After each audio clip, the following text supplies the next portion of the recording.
And the meditation practice that we did was designed to show you how to meditate if you don't already have a practice. And in that way, when we touch inside of ourselves, it allows us to go beyond ourselves and to touch all those around us, which is then the world of imagining, is it not? When we know our oneness with all that is. So there's a outstanding fiction writer in the mid-1900s named A.J. Cronin. I don't know if anybody has heard of him. Yeah, if you have, great. He didn't start out as a writer, though. He began his adult life as a medical doctor in Scotland. And his successful career as a novelist might not have been possible if not for a specific event that occurred early in his life. While still in medical school, he assisted one of London's most distinguished surgeons. The surgeon was irritable, impatient with the young intern, and he would snarl to young A.J. Cronin, "You will never be a surgeon. You are too inept and too clumsy." Though young Cronin graduated well up in his class, because of this heavy-handed criticism that he was receiving, he greatly doubted his own ability. He went off to the Western Highlands of Scotland to practice medicine. But whenever a patient required even the simplest surgery, he sent the patient off to another city to get it. Cronin would hand out pills as necessary, but he was fearful of doing what he had been trained to do, surgery. One stormy winter day, a frightened young man burst into Cronin's office with the news that the son of the minister had been injured badly and was lying unconscious at home. Dr. Cronin made his way through 3 miles of snow and ice to examine the boy and found that his legs were paralyzed. Then he discovered that 4 crushed vertebrae were causing this. And he called for one of the most delicate operations known in his profession. Nervously, Dr. Cronin tried to telephone another doctor, but all the lines were down because of the storm. And the railroad was blocked because of the winter storm, so even if he could have reached somebody by phone, they couldn't have gotten to him. And he wondered, dare I perform this necessary operation? And as soon as he wondered this, he heard the demeaning, contemptuous voice of his former teacher. "You will never be a surgeon. You are too inept and too clumsy." So he told the boy's father, the town minister, that he was very sorry, but he could not attempt such a delicate operation. But the wise preacher took him aside and said that he would have to perform the operation and that God would help him. In that moment, Cronin faced what the Bible calls a furnace of affliction. And what that means is in a moment of extreme hardship, you are completely changed at depth in that moment. And it was the turning point of his life. In a single moment, he grasped the confidence, he tuned into the flow, and was courageous enough to do what had to be done that only he could do in that moment. Calling on a local woman to be his nurse, he administered an anesthetic. And he let the wise, loving support of the minister replace the sneering contempt of his former teacher. Later he wrote, "All of a sudden my hand grew steady, my mind grew cool, I felt confidence in myself. The operation was concluded, the healing had been begun. I sat by the boy's bed with a sense of deep thanksgiving, because at last I too was free. The greatest experience of my life was when I walked into the other room and said to the family with the typical Scottish understatement, "I think he'll do." So this story is kind of an appropriate illustration of how many of us have allowed something in our past to bury who and what we are meant to be. There's some voice, some experience we've had that may be long ago, but it's still very alive for us and often controlling or what we do, how we interact. And not only does this story vividly show what that something was for Archibald Cronin, it also shows us the sweet and holy moment that he was set free. And that moment is available to each one of us. And if we just look at the story on the surface, it looks like his freedom was brought about by the love and encouragement of the minister. That's what we're here for. Maybe that helped, but that really wasn't it. What really happened was that Archibald Cronin, in his moment of need, in that scary, scary moment, he connected with his soul. He connected with something solid, something firm, something sure, something secure, something steady, something dependable, right inside himself. And he grabbed onto it. He anchored into it. It was the truth of who he was. And because in that moment he was willing to do that, he could now do what was his to do. Now, many of us can resonate with Dr. Cronin's story. Maybe to connect with our souls, we've had to overcome great obstacles, great internal voices. Maybe an unsupportive upbringing, maybe physical challenges. And maybe some of us are still working on making that connection. You know, as we sang the song, "My soul is welcome here, I am right where I need to be." That's true for all of us, not only in this room, but in our awareness, in our consciousness. Each one of us is becoming more aware in the right and perfect divine order for each one of us. Our work is to remain open, to remain centered.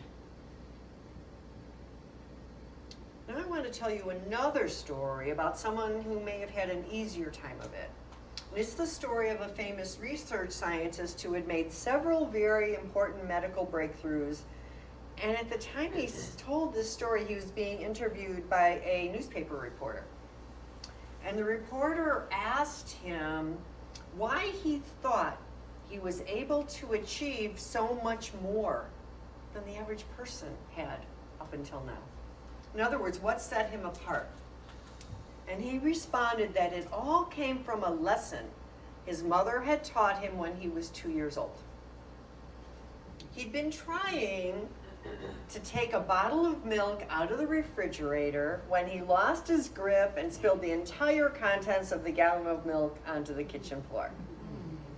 And his mother, instead of scolding him, being irritated with him, or punishing him for doing something he really shouldn't have been doing, she said, "What a wonderful mess you've made. I've rarely seen such a large puddle of milk." "Well, the damage is already done. Would you like to get down and play in the milk before we clean it up?" Well, of course he did. And after a few minutes of splashing around in the milk, his mother continued, "You know, whenever you make a mess like this, eventually you have to clean it up. So how would you like to do that? We could use a towel, a sponge, a mop. Which would you prefer?" After they were finished cleaning up the milk, she said, "What we have here is a failed experiment in how to carry a big bottle of milk with 2 tiny hands. let's go out in the backyard, fill the bottle with water, and we'll see if you can discover a way to carry it without dropping it. And they did. So because of a mother's love and refusal to get angry or annoyed, this little boy believed in himself. He realized it was okay to make mistakes, and he went on from that place of being. He went on to make major contributions to the world. He grew up knowing who he was at the deepest level, and still he could make mistakes and learn. But for the vast majority of us, we didn't have the mother who helped us clean up, let us play in the milk, right? So we've had to learn this stuff. Sometimes it takes a lifetime. We're still working on it. But I think we're better than we were before, just from being here with each other, with our practices. Author Parker Palmer, he's a spiritual teacher. In his book, A Hidden Wholeness, and that's really the source I'm pulling from for a lot of today's talk. He says, most of us lead divided lives. A divided life is one lived apart from soul, apart from who you truly are. It's not understanding who we are and believing that we are separate and alone. Everything's up to us. As infants, we know of our connection to our soul. If you've ever been with an infant, you know this, right? Infants live from soul. They know of their soul and they know of their connection to it. Up until a certain age, a baby does not know that he is separate from his mother and everything else. He believes he is one with all that is. And we know that physically that might not be true, but spiritually it is true. A 6-month-old baby in her crib kicks her feet in the air at the same time a breeze blows the curtains. She thinks it was the kicking of her feet in the air that made the curtains blow. But as we grow, we start to realize or believe we are separate. And as we learn and we grow and live life, we start to live a little further away from our souls. That soul is your connection to spirit. It is your authentic self. It is who you came here to be and express as God in every moment. I'm thinking, with the band doing Imagine, I think we see in that song the writer, John Lennon, of course, a courage and willingness to be who we came here to be. A message for all of us. Parker Palmer describes living the divided life like this. He said, for himself, he says, as a child, he was naturally shy.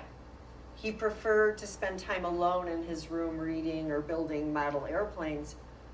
But in about 5th or 6th grade, he got this outward pressure to fit in. Being alone in your room after school wasn't okay. So he became outgoing and self-assured. We have amazing power to fit in, don't we? He made friends easily. He knew how to get a laugh. He was elected president of one thing and another, he says, more than FDR ever was. But no one knew how anxious his public role made him.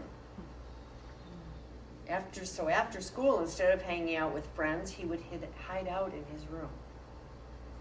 He would do those things that made him feel like himself. And the older we get, with the pressures of the world closing in on us, the less time we spend doing those things that make us feel like ourselves, those things where Parker Palmer says our souls are safe to come out to play. And eventually, most of us live our lives as the separate self. Sometimes we've forgotten of the soul's existence. We're no longer connected to who we truly are. Maybe we have a glimpse when we feel like we're doing just what we're supposed to do. Maybe those times when it makes no sense. Maybe we get that once in a while. But for most of us, we go right back to the divided life, that place that we've come to know. And when we live a divided life, this is the way the world looks like. We sense that something's missing from our lives. We feel fraudulent, even invisible, because we are not in the world as who we really are. We then project those darker feelings onto others. We're feeling separate and apart. So we make it true for those around us. We make others the enemy, as it were. We don't want them to get too close. And because of our inauthenticity and our projections, real relationships become impossible. So we're lonely.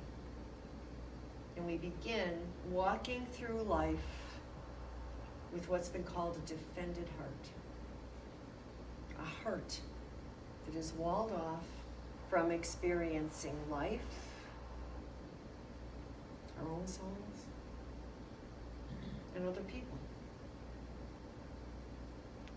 And we're now living our lives masked and armored.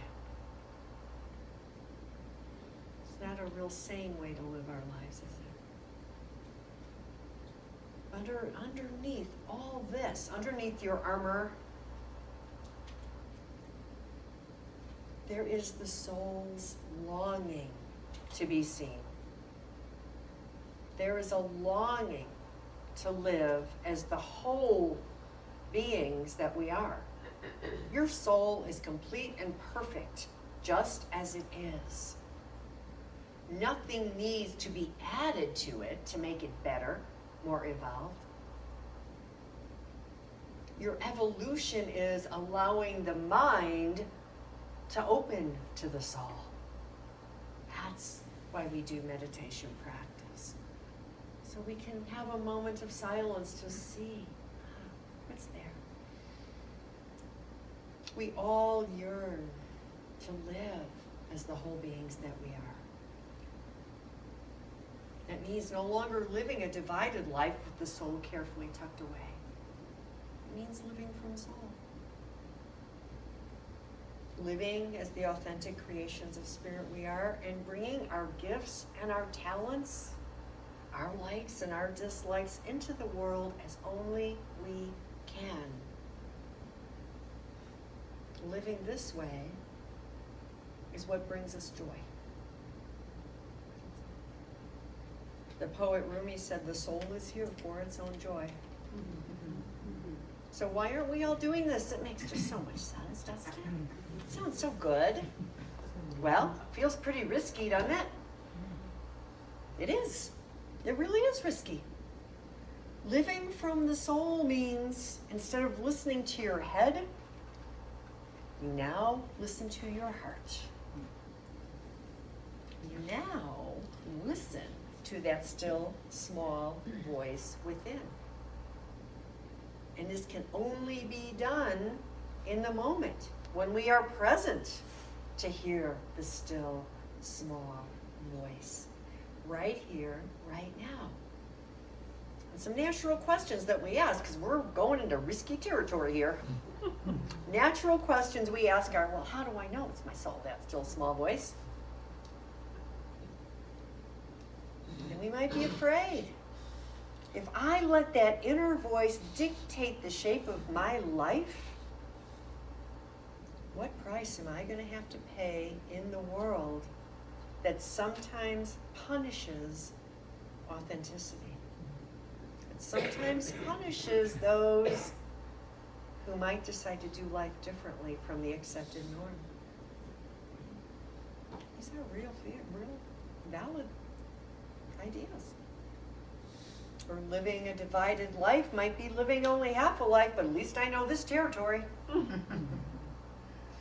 What lies beyond it is unknown. And the truth is, in some situations, I think maybe in a lot, we're rewarded for being willing to stifle our souls. We're rewarded for fitting in. Keeps everyone else comfortable. So, to live in this way that will bring us joy, to live as we were intended to live, it takes courage. It takes willingness. It takes being willing to be connected to the soul in the now moment.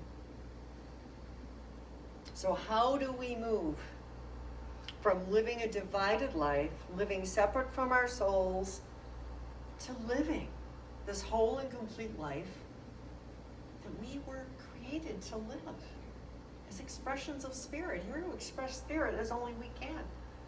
How do we do that? So I shared in this week's email, and if you'd like to be on our email list, you can sign up. If you're not, it'll be in the back there. There'll be a greeter there to help you. But I shared in it the story of the enlightenment of the Buddha. Upon his awakening, he appeared luminous and serene to those who encountered him. And they asked him, "Who are you? Are you a king? Are you a saint? Who are you?" And the Buddha simply replied, "I am awake." The only thing that changed for the Buddha, what he woke up to, was that he now realized who and what he was. His essential nature as the divine, as the expression, as his true self, that did not change. But now he knew it. And he began to live from it and as it, hence the sense of peace, serenity that people saw and he experienced. And that waking up is possible for every one of us. It's our destiny, in fact. It'd be nice if we could do it in this lifetime. Maybe not. And there are some things, though, we can do to help that waking up along. The first thing is spending some time contemplating. Maybe reading, getting involved with some inspired reading, something that resonates with you. Not what someone tells you should read, what resonates with you. Certainly, time spent in silence. You can do the meditation practice we did today. Contemplating what the sages from many traditions have told us, there is one absolute reality, a creative life force, expressing as all that is. You are that. Remembering that. Everything that God is, you are. Love, courage, power. All that is lives in you. So we do that. We spend time in meditation, contemplation, in silence. Maybe for you it's nature. Next, I would invite you in a quiet place to consider what would being in the world as a fully awakened person, living from your wholeness, your soul, what would that look like? You can do this as imagining, you can do this as journaling. How would you act? What would your priorities be? I think you know. What would be the same for you? What would be different? How would you spend your time? Living from wholeness permeates every area of your life. What would it look like for you?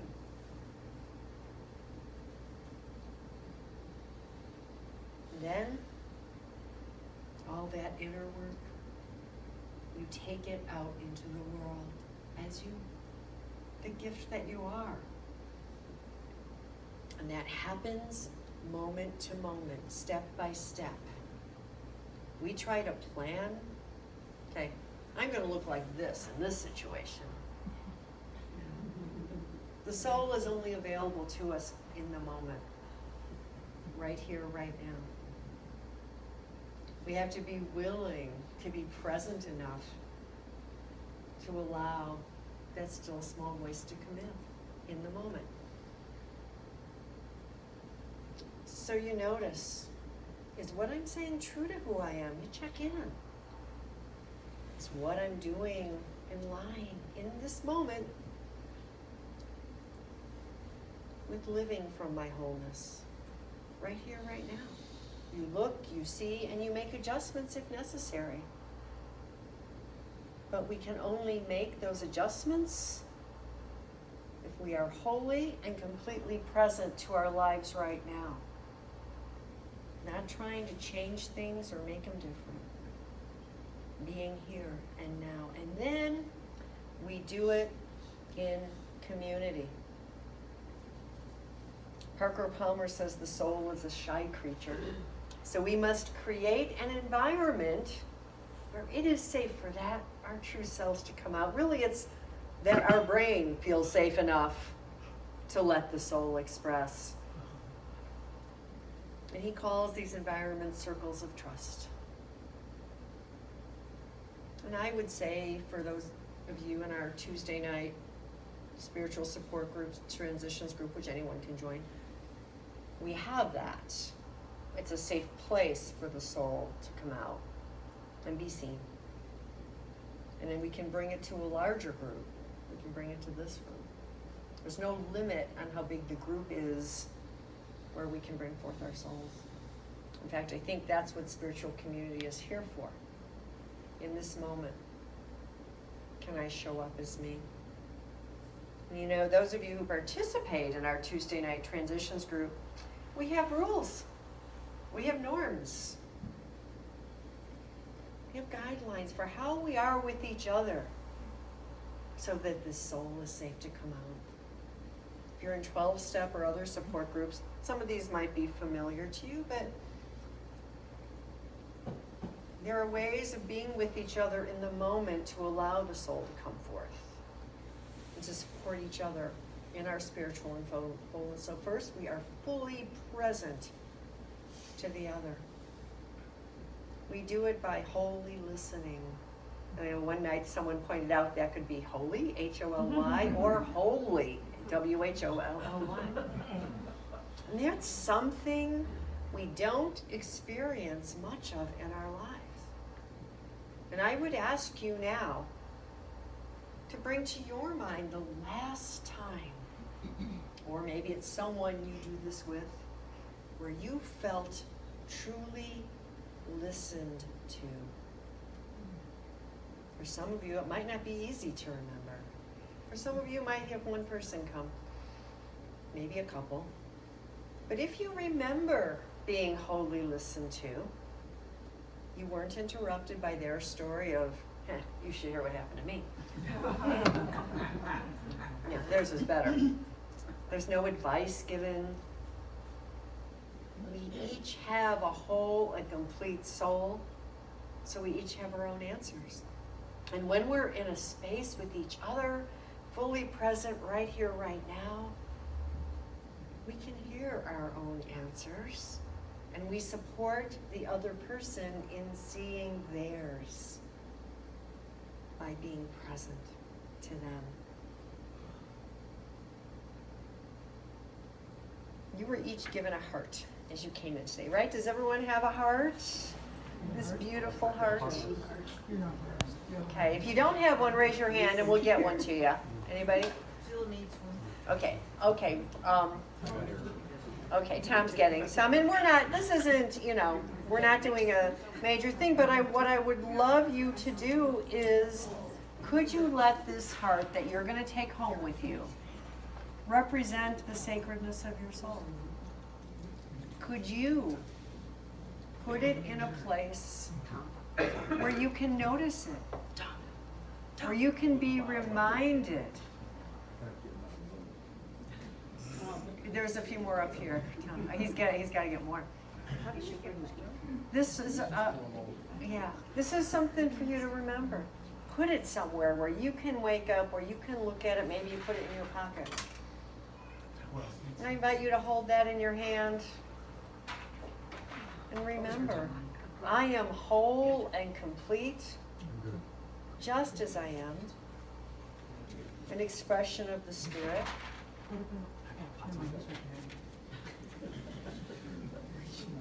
An expression of love, whole and complete. And this is what it represents for you.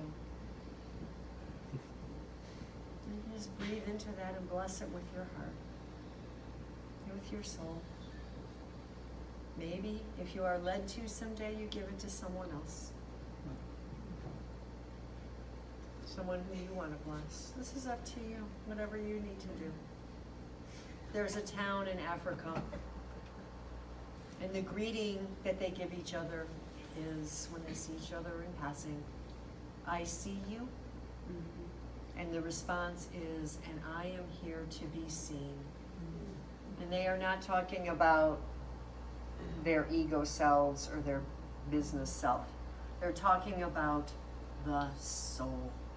I am here to be seen. And I am going to invite you, if you're comfortable, to turn to the person next to you or behind you and say that right now. Peggy, you can turn. You got somebody. Okay, you got that. And if you need, if we have an odd number, turn around and help somebody else.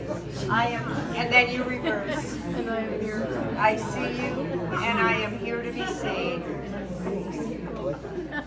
Am I hearing uncomfortable laughter? Yes.